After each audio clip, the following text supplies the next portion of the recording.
This is another one that wasn't necessarily on the list I had prepared, but it was something that an idea I had left over from my Tolkien video, which is like what we can learn from George Lucas.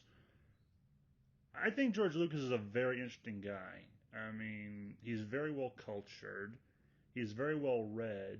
He took inspiration from a myriad of places, and he got more crap than he deserved, in my opinion.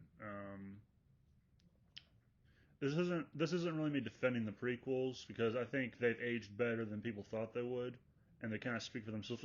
At least with the prequels, there was a plan. Is all I'm saying. And plus, I was kind of in the middle on them. I didn't hate them and I didn't love them, except for Revenge of the Sith. That one has a weird effect for me. Like, and I only saw it once or twice as a kid. Like once after it was out on DVD, and I was watched it with my uncle.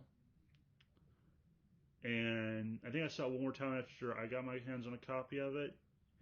And there are certain things about it that give me the chills. I think one is Palpatine's speech where he basically announces the Republic being reformed into the First Galactic Empire. And the other one, which I've actually come to love this scene now a little bit, to be perfectly honest, is the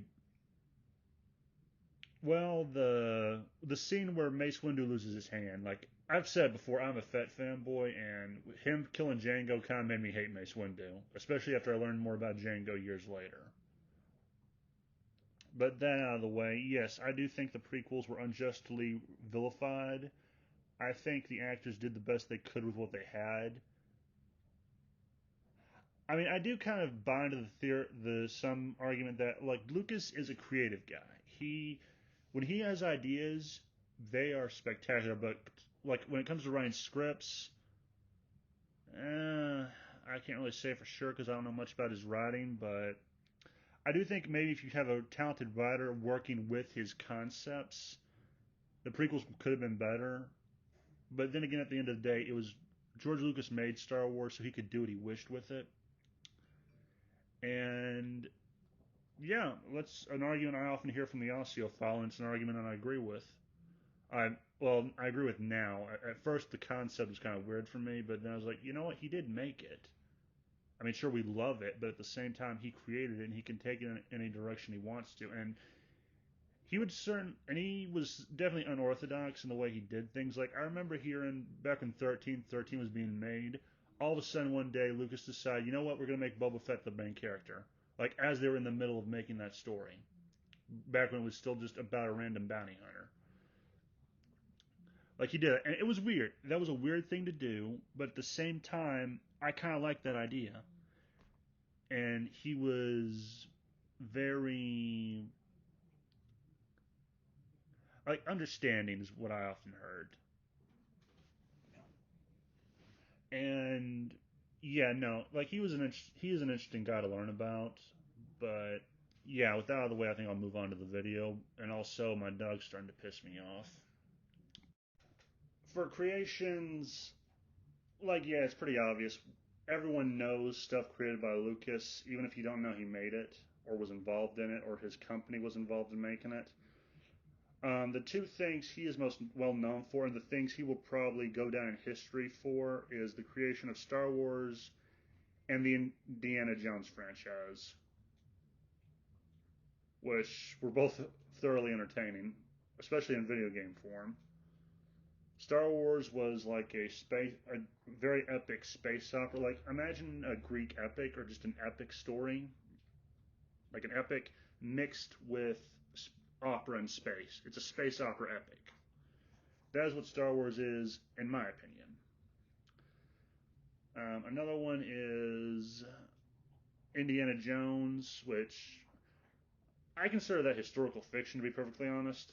Like, probably not good historical fiction, but yeah, it's set in the past, and it more or less it does follow some real world groups. And it is known that Hitler did have groups that were studying occult stuff, so they probably were looking for the Ark of the Covenant and some of the stuff that we see in the movies. Hitler might have been interested in finding stuff like the Spear of Destiny and the Ark of the Covenant and the Holy Grail. Might have been. I don't know for a fact because he's dead and I can't ask him. Of course, if I'd met him, I probably wouldn't be asking him a lot. I'd be too busy strangling him. Hitler, I mean. Um, and those are the main two like creations he did. I mean, he created some interesting characters in those franchises. Um, Especially in Star Wars, like the ideas he had behind the characters he made. Like I think I heard at one point, Han Solo was originally supposed to be inspired by the creature from the Black Lagoon. So yeah, there's also that factor to consider. So yeah, like the stuff he brought to these creations of his, they were very intriguing and kind of funny when you hear the history behind the creations he made. Influences. George Lucas, like I've said before, and I'll say it again.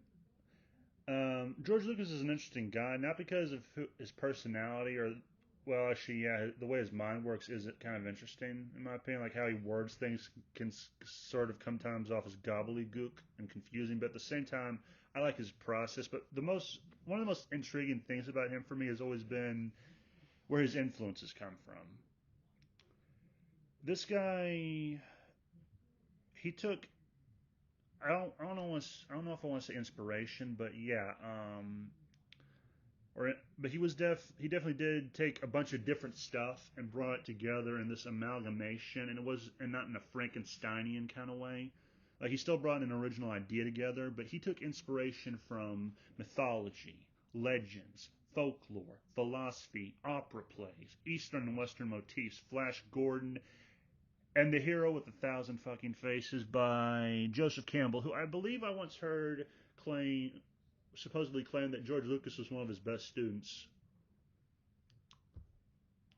And to elaborate on this, I will say mythology wise, like there are a lot of like the lightning that Sith use. I think that comes from Greek mythology because Zeus loves using lightning.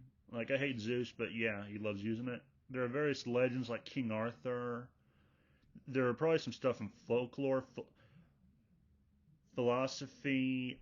I definitely kind of see some Eastern philosophy and Western philosophy brought together. Um, it's kind of like this is something the Osteophile has brought up from time to time, and then after he said, I kind of thought about it, and I'm like, I buy it. It is kind of like an opera, like it's a space opera. It has lots of stuff from opera in it, but the thing is, I can actually understand it. Like I've never gone to an opera, but whenever I see images or videos of it, I can understand it because I think everyone's singing. It's not for me, more or less, except for I want to get up into Don Giovanni at some point. I want to read that one, but yeah. He brought stuff from Eastern and Western motifs, like the lightsaber. I see two very distinct influences for that. One is from the knights and their swords. Like Jedi's are called Jedi Knights for a reason. The other inspiration for, I think, lightsabers comes from the East, Japan, samurais, and their swords. Like the swords that the Jedi and Sith use, they can cut through you, and like it looks like it should just be a slash, but somehow it kills you. That's something I remember from like the samurai. Like whenever they execute you, like it's one swift cut and you are dead. And I think it doesn't cut all the way through your neck. But yeah, it's meant to be quick and painless apparently. Another example I would use is if the Jedi are like samurai and knights, where do you think bounty hunters come from? They came from my side of the pond, my part of the world. Bounty hunters are an American thing. Like for God's sakes, they're very popular in spaghetti westerns. I mean, I think I heard that Boba Fett was basically supposed to be like the Clint Eastwood or the Man with No Name of the Star Wars universe. And I kind of like how he brings these things together. Like this is something I like to do also. Like I take inspiration from different things I read and play over the years, and I try to make original ideas from that. So I kind of do something similar. The only difference is I'm kind of a hack when compared to George Lucas. Like I look at everything George Lucas does, and then I look at the stuff I've tried to make, and there's no comparison. The man is obviously superior. He is superior to most people in the entertainment industry. Another influence on his work was Flash Gordon. I believe that's actually what Star Wars, the idea for Star Wars came from originally was, well, Flash Gordon, the series. I've only seen bits of it. Not my kind of thing, but back then that was one of the few things you had to watch. And the last influence that I can say with some certainty is the Hero with a Thousand Faces. And he incorporated something of the hero's journey into Star Wars. Now, I don't know if he did this intentionally. This is one of the things because, like, I don't think he could have known that this thing would evolve into a series at the time. Like, maybe he incorporated it over time as it went on. Like, that is suspect for me, but at the same time, I don't want to question it because it's George Lucas. He did what he did, and yeah, no, I like it. Um, and the Hero with a Thousand Faces incorporated the hero's journey, which is you have an inciting incident or the beginning. You have a mentor. You find allies. You lose the mentor, and like I can't remember the exact hero's journey, but it is like very simple, and it kind of has connections to mythology. Like one trope in mythology is you always have the mentor figure. Like Achilles had a mentor. I want to say Odysseus had a mentor, but I can't really be sure. Actually, I don't think he had. He's probably the only one in Greek mythology that I know for certain didn't have a mentor figure. You have allies, you have friends, and some of them you lose. You go on this journey, you struggle. That is the hero's journey, basically. Well, not really, because at the time when I'm recording this part of the video, I'm just going off of memory. So if I'm wrong on this, feel free to correct me. I won't. I encourage you to correct me when I've made a mistake on these videos. But yeah, actually, there's one more influence I forgot to mention: history. This was something from the prequels that I think is abundantly obvious looking back on it now that I'm in college and I've learned a little bit more about history, especially through high school. The prequels show the fall of the Republic, how it goes from being the Republic to a dictatorship, where democracy has died. The Senate is just, well, it's kind of similar to what the Senate eventually became in the Roman Empire. It was symbolic only, or it was ceremonial. It was basically useless, toothless, fangless. You see how good men become bad men. You see how a republic became this horrible empire. And later, with the expanded universe, it expanded on how everyone felt about it at the time, or what they thought at the time, what they believed at the time. And you kind of see, okay, I now understand why people thought the empire was acceptable at first. It was like a little encroachment on freedoms here, a little encroachment there, but they could justify it, I think. So, yeah, there's also that. Like, he took inspiration from the fall of the Roman Republic and the Roman Empire. I also want to say he took inspiration from the Greek history as well, because well, no, I mean Greek history is just fascinating. You have actually one thing from plays that I forgot to mention is Darth Vader's voice. I remember there was a documentary where someone compared it to how when Hamlet meets his father, the deceased king, he has a voice that supposedly sounds similar to Hamlet or to Darth Vader. There's also that influence. And yeah, I just found these influences and it's an amalgamation of various influences that he was exposed to over the years. And these are just the ones I know about. Like, there's probably more that I'm oblivious to. Like I said, like this is something that came up with Vader Reviews when I was talking to him on Twitter one time. Like I still am curious to know if George Lucas was a fantasy reader because some of the stuff reeks of fantasy because it has space wizards in it. I also want to know if when he was making the prequels, he took some inspiration from Elric and Melna Beneath.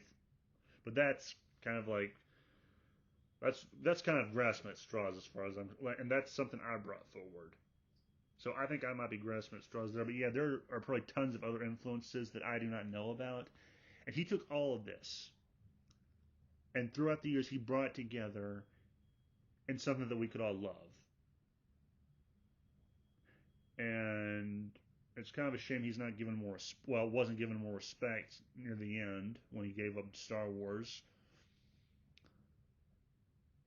And yeah, no, that's all I'll say on that front. Other than, actually, no, nothing. I'll leave it at that. Before I forget, there's one other influence I forgot to mention.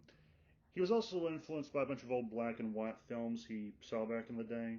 One of, like as I mentioned before, one idea for Han Solo was that he was supposed to be like a creature of the Black Lagoon type of species. And another one was that when you see that scene where you see Anakin crying and he's on Mustafar, that was actually, I believe he got the idea for that particular scene from an old silent film. I want to say Phantom of the Opera or The Cabinet of Dr. Caligari. No, it might have been Phantom of the Opera. Like those old black and white silent films, those also were an influence on him. As for George Lucas's legacy, I consider the expanded universe to be the best kind of legacy he has. Or, well, that and the impact he has had on entertainment as a whole, as well as the impact Star Wars has had. Um, like the expanded universe alone is very entertaining, and he must, I believe full-heartedly that he had a lot of involvement with the expanded. Like he had to have greenlight some of it, if not all of it. So some of this had to have been brought to his attention. He's like, yeah, I'm fine with this. It was just he had these different levels of canon that he of things that could be canon in a certain category he had. So there's that. But yeah, the expanded universe is very extensive, massive. In some ways, I would argue it's more expansive than the Lord of the Rings' all the content it's produced. Sort of. I mean, you got, and it brought forth the creation of other characters that George Lucas didn't himself make, but I'm pretty sure, had to have greenlit. I mean, you had Mara Jade, um, like all the stuff that happened to Luke in them after the movies and the novels and the comics. You had Admiral Thrawn, the return of Palpatine, and it was done right. You had all the stuff that they did with Fett and Boba and Jango that I love to death, and just all these various adventures that people went on. That I consider that the best kind of legacy because I think it'll still be around even though it's no longer canon. I think people, no matter what Disney tries, I think people will always love the old expanded universe. The new expanded universe sounds like it sucks ass through a straw. The only part of it that interests me is the Bounty Hunter Wars. And beyond that, the rest of it can crash and burn like the Hindenburg. Um, and also, I think another legacy is it kind of showed us that you should really appreciate what you have because one day it'll be gone or be taken from you. And I think that's something that fans did to themselves. Like, regardless of what you think of the prequels, I think people went way too hard on George Lucas. Like, before Disney bought it, people were always bitching. They were not appreciating what he was trying to do. They weren't appreciating the fact that he was trying. At least he tried to make something. Disney, Rian Johnson, Jar Jar Abrams, a lot of them, Heather Antos or whoever's involved with Star Wars now, they are not trying. They are creatively lazy. And they have done everything they can to bastardize the thing people love that George Lucas created. And I still hope he can get his hands on it again. Like, he can regain control of the property. I highly doubt it, but I still hope. But yeah, in addition to Star Wars, his legacy is also in Indiana Jones. I think that is also a good legacy to leave behind, even though Kathleen Kennedy will probably try to ruin that as well. We'll still have the 4 movies that were made back when he was in charge. I believe he was in charge. Anyway, like those four movies are good. Like I still love The Kingdom of the Crystal Skull. Anyone who bashes that film and wants to give me shit for liking it, I will tell you this: kindly find a cliff and jump off it. Because those of you who complained about the realism of that movie, it's Indiana Jones. It's not supposed to be realistic. It's fiction. And I'm pretty sure Disney would use the same excuse, so why can't George Lucas in that movie? And apparently Spielberg is tried to blame Lucas for that. Spielberg, kindly go screw yourself. Like I enjoy the stuff he's made, but at the same time, if you're gonna throw George motherfucking Lucas under the bus, go screw yourself. Um, Beyond that, yeah, no, his legacy and influence on, like, I do believe wholeheartedly he changed science fiction for the better. I mean, science fiction before he came along was weird. It's still weird, but at least his brand of science fiction was the fun kind of weird. Same with the pulp science fiction. It was also a fun kind of weird. And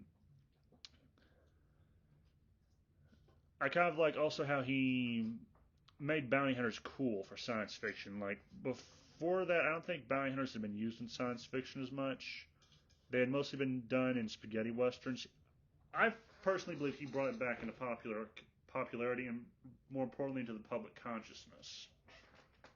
But that's just me. Also, he made westerns and science fiction and a thing, as I think. But those are just some things. He also contributed to like the way things are done now. I think were evolved from what he did with the movies. But that's kind of guessing on my part. The main two legacies I think he left behind that should never be forgotten is that this man basically created an epic, a space opera epic, and historical fiction of archaeology. And both of them have entertained generations of people, and that should never be forgotten. Now, this one might be a stretch, but there are only a few people I can actually think of when I want to compare George Lucas to someone. Like, I can't compare him to Lovecraft or, well, actually, maybe Lovecraft and maybe Robert E. Howard, but another one, two who really come to mind, or one specifically is Tolkien. George Lucas kind of reminds me of Tolkien in a way, in that he took some stuff that he knew and incorporated into something that was entertaining. The only difference was Tolkien initially did it to entertain his kids, himself, and his friends. That was it. So Tolkien took his knowledge of language and history. George Lucas took his knowledge of history, mythology, folklore, or whatever, just opera, a whole shitload of stuff that he was influenced by. And they both made something that has been adored by for generations, and Hollywood kind of seems to be itching just to ruin. But I'll stay off of that. I'll stay off of that high horse for a while. And another one I would probably compare him to was Stan Lee, sort of. Like Stan Lee was more showmanship, I think. Like he wasn't just the only one who made stuff that was made by Marvel, but he did kind of carry it in his own way. He contributed, but yeah, mainly Tolkien. But in a small way, he does remind me of Sam Lee. And just like Sam Lee, when George Lucas is gone, I'm gonna miss the shit out of him. Like we lost another great today. Like when that man dies, I'll be like, why God, why haven't you taken enough? But yeah, but mainly Tolkien, and I would say Michael Moorcock because he also created some original ideas like the multiverse. George Lucas created probably another interesting thing. Well, actually, no, not interesting, but I shall stay off that. But mainly Tolkien because again, he incorporated stuff that he learned from life and brought it into this creation. That again, that multiple generations of people have enjoyed. Like Star Wars can connect, I think, three generations of people. So you got my generation, my parents' generation, I would say my grandparents' generation, but I don't know if they watched it or not. And the generation after my generation, like at least like I think this is some Boofire 191 brought up. It has the ability to bring three generations together. That's what Star Wars did. Tolkien, he created something that can unite even more generations, like four or five, like as many generations that have been since the time between World War One and, well, actually, no, I don't know when he made Lord of the Rings, to be perfectly honest, but yeah, like he, anyway, they both created something that multiple generations have enjoyed, and well, I would say Tolkien isn't underappreciated. George Lucas definitely feels it, feels like he is, and yeah, when he's gone, I hope his legacy is just as memorable. And I hope he is as equally studied and examined and analyzed and inspiring as Tolkien was or is now. And yeah, that's all I want to say. Like, again, this is just something, this is just curiosity reminds me of. Mainly Tolkien, but in some level, Lovecraft and Robert E. Howard and Michael Moorcock, but mostly Tolkien. Those are the ones. That is the one he has the most in common with, in my opinion. Okay, so to finish this up, just the takeaway. There's not a lot of takeaways I get from George Lucas. The main one is similarly to Tolkien. I would say branch out or broaden your horizons. And I don't. And unlike with Tolkien, I don't mean with just with languages. I mean with everything. Like find stuff that like maybe there's a field you're not so good in, or you don't think it's for you. Fine. There are other fields to branch out to. And with Lucas, I say take and branch out to other fields of research. Like when I was a freshman in high school, that was when I really got into mythology and folklore. Like before that, I was kind of into the supernatural in middle school, and sort of read about old black and white films. But yeah, mythology and folklore is a very fascinating thing to look at and to read about. It's very intriguing. Just the stuff that people thought about in the past, like in folklore, what they thought vampires did, what they thought lycanthropy was. Um, with history, it's like history is filled with the most fascinating of individuals. I say this about Dracula all the time. Well, not all the time, but sometimes. Like Vlad Dracula III was one of the most interesting men I ever learned about in middle school. He was a dark guy. I'll say that up front. I will not deny he was a dark person, and what he did bordered on evil, but he wasn't evil in my opinion. He bordered on it though. Like he flirted with it. He did messed up evil things, but at the same time, I can't say he was evil. So there's that mythology. That is probably the most interesting facet of human history, in my opinion. Like just seeing the stuff that people made up to explain the way the universe worked at the time. That's what the Greeks did anyway. The various gods they made up, what these gods were in charge of, the children of these gods, the bastard children of these gods, the various figures in mythology, the weapons in mythology. Same with legends and the people who we don't know much about but are suspected of influencing legends like Artorias. Like I think his name was Lucius Artorias. I want to say Castus. He is thought to have been the inspiration for King Arthur, or he may have been an influence on the legend of King Arthur. So learn all these things, as well as like branch out also in your entertainment, I guess. Like my main entertainment growing up was video games and TV for the most part, mostly cartoons. Back when Cartoon Network was worth a damn. And but there are things outside of like I take inspirations from those two things mostly. That and the books I read, or from what vaguely I remember from the books I read. But also look into stuff like the opera, plays, the films from the past. I find infinitely interesting. Like people bitch about the '80s, like they say the movies were cheesy. I look at the movies and I'm kind of interested in seeing them, like The Highlander. I want to see that because it's a sword and sorcery movie, more or less. I'm still like learning about that genre, so I have no idea what constitutes sword and sorcery. But yeah, just broaden your horizons in general. If you can't, you don't have to broaden it to everything. Just what you're able to broaden it to. Another takeaway, I would say, the most important takeaway, and this is the one I identify with Lucas on the most, and the one that I think is the most important. Take inspiration from various sources, but make it your own. Like, this is what I think people in the entertainment industry have confused with adaptations. Like, with adaptations, I think you have to be faithful to the source material. That's what I believe anyway. But if you're just taking inspiration from various sources, you can make your own original thing, which I know is a foreign concept now for the entertainment industry, but yeah, it wouldn't hurt you to consider it. Like, there are so many things that have been made in the past that would make great inspiration, like Frankenstein. Like, I would kill for there to be a good Frankenstein movie again.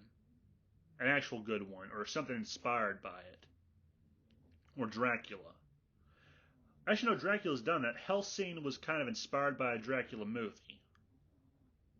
Like the Alucard character was in Hellsing anyway. Like, and I do this all the time. I mean, like with some stories I've made, I've taken stuff from Castlevania, Orca Melna Benet, The Witcher, even though I now hate The Witcher. Payday 2, various video games I played as a kid and as an adult, and movies I saw. I take all this stuff and try to make. The only difference is I Frankenstein it, and very rarely do I do an amalgamation. But sometimes it just feels like I'm Frankensteining things, or I'm stitching stuff together that doesn't belong. Yeah, take inspiration and just make it your own. Unless you're a Guillermo del Toro, in which case, if you're doing an adaptation and can make it your own well, then go with God, my friend. You might do a good job. Then again, he's actually respectful to the source material, I believe. So anyway. And the last one I would say is collaborate helps. Like collaboration, in making the expanded universe, George Lucas had to collaborate with various people. He didn't do it all on his own. Like with the video games, he had people who actually knew how to do that stuff do it, and he just gave his input or gave mandates. And other times he brought in people who knew what they were doing, and he greenlit the stuff they made because he liked it. Like Thrawn and Mara Jade are good examples. Although I've heard some people say he didn't like Mara Jade. I don't know for sure. I do like Mara Jade, so in this case, so on this front, me and Lucas will probably deviate. Then again, I have a soft spot for redheads, so that's a given. And just like I don't think George Lucas did like creative collaborations. Like he wasn't willing to compromise. Maybe actually, no, he might have been. On that front, I am definitely ignorant. So, but yeah, I do think it is important to work with people and to share creatively what the vision should be and to contribute to it collectively. And that's not an endorsement of collectivism, just for the record. But yeah, there's that. And actually, no, that's all I can really say. Those are the takeaways I've always gotten with George Lucas. Well, I get now that I look back on what he does. I mean, I still speculate about the stuff that might have influenced him. Like the prequels, there's this one guy called Jeremy Johns. He does reviews. He actually said before he did this one video that some things kind of coalesced and came together to where he kind of realized something about George Lucas. One of them was he saw Bram Stoker's Dracula by Francis Ford Coppola, I believe. The one with Gary Oldman, where he gave his best performance, arguably, and Keanu Reeves, he did what he did. No, not going to get Reeves, though, for the record. I think he's an interesting guy, and one of the few people in Hollywood I don't want to punch in the face. But Jeremy Johns proffered this theory. He thinks this is what George Lucas was trying to do with the prequels. You have a guy who was this warrior. He lost the love of his life, turns his back on God, and becomes the right hand of evil itself. That's Dracula. You can also say the same thing about Darth Vader and or Anakin. You see this great man just broken by tragedy, and yeah, and there are various other things that I like to speculate, like going back to the whole thing of where I think fantasy influenced Star Wars. I still see a lot of similarities between Elric and Melna Benet and Darth Vader. The only difference is Darth Vader eventually broke. Elric and Melna Benet, he did not break as much. Like he broke, I think, little by little, but he did not break completely. But he still was kind of a messed up character. Anakin did messed up things, but he did not become messed up until he became Darth Vader. He didn't do the really evil shit until he became Darth Vader. And I mean when he became a Sith, not when he put on the armor, because even as like pre-armor, he still did some messed up shit. And like there are this very similarities that I like to look at. But anyway, like it's fun to speculate and look at the stuff this guy has made, and it's like this man. I want to shake his hand. I, I want to. I want to. Someone needs to build a shrine to this motherfucker because what he did was art, as far as I'm concerned. It's grand spectacle. No, not grand spectacle. Grand, just grand. It was grand. He did the best he could do, and yeah, he did what he was able to. We could, most of us could only hope to do that. To be given the chance to create such an epic, to leave a mark on history like he has, or will, provided history doesn't erase him, or he doesn't get erased from history. But yeah, we could only hope to leave such a legacy of creation. We can only hope for that. We can only dream of that. This man actually did it. It's like that Bill Burr joke when he's talking about Arnold Schwarzenegger in his gold digging whores bit, where he goes, "What are you gonna do next, Darnie? I think I'll marry a Kennedy. There's no fucking way you can do that." Bam! He does it. Cherry on top. I'm running for governor of a state I can't even pronounce, and he wins the election. 4 decades, nothing but net. I can still say the same thing about George Lucas. Even if people didn't always like what he did, I still say decades of nothing but net with him. At least in terms of Star Wars, and Indiana Jones comes a close second. Anyway, Mikas is starting to act up. I'm going to call it a day with this one now. Have a nice day, and remember the game was rigged from the start, and I still defend the Kingdom of the Crystal Skull. Sue me.